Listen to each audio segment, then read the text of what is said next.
السلام علیکم. زه یم ستاسو ورور ستاسو کورباب سرعلي. امید کوم چې تاسو به روز جوړ یې په الیکټریک اینډ بزنس چینل کې تاسو ته په هرالي او هرکلي وایو.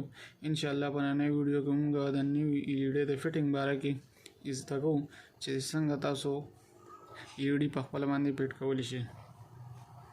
نو راځئ دا د مختصر ته سامان دی. دا ډریم په خپل باډي ده، دا ډیفیوزر دی، دا LED لایټ دی، دا پین دی، دا سرکټ دی او دا ډبې دی. راځئ چې وګورو چې دې فټینګ په کومه طریقه باندې کیږي. دا سرکټ دی، په دې کې پلس ماینس دی، دې ته به خیال وکړو دې کې پلس دا دی، پلس پلس طرف ته، ماینس ماینس طرف ته. دا به دې کې داسې ولګو.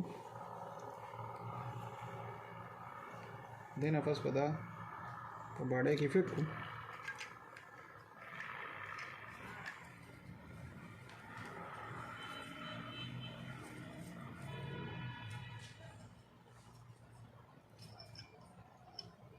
دا باډۍ کې فټ شو. دا دې پین چوړې ده.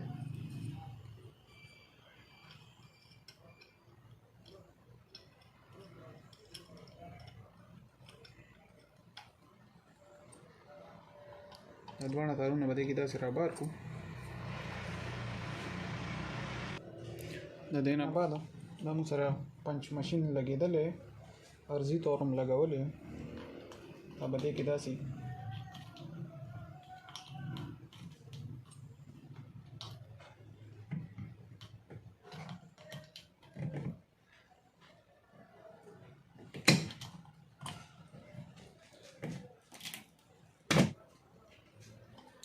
دا دې کې پین چوړی کلک شو. دا به اوس د دې نه نوځي.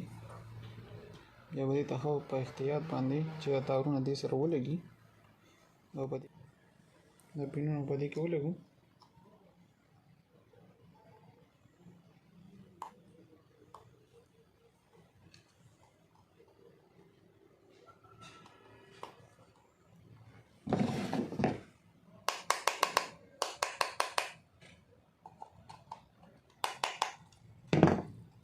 دې نه بعد تیار دی.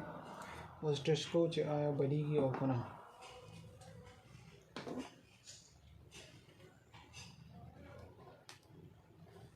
ټیک دی.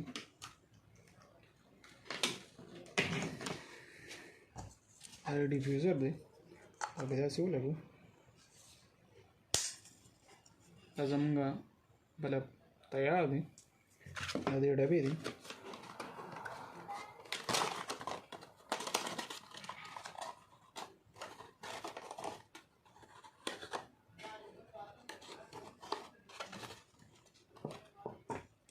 په ډبې کې بند کړو.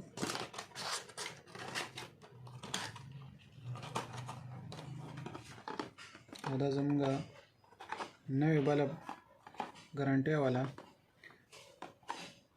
12 واټ بلب تیار شو. تاسو کتلی شئ انتهایی اسانه طریقه ده. تاسو په خپله هم فټ کولی شئ. امید کوم چې تاسو به د نوی LED فټینګ زده کړي.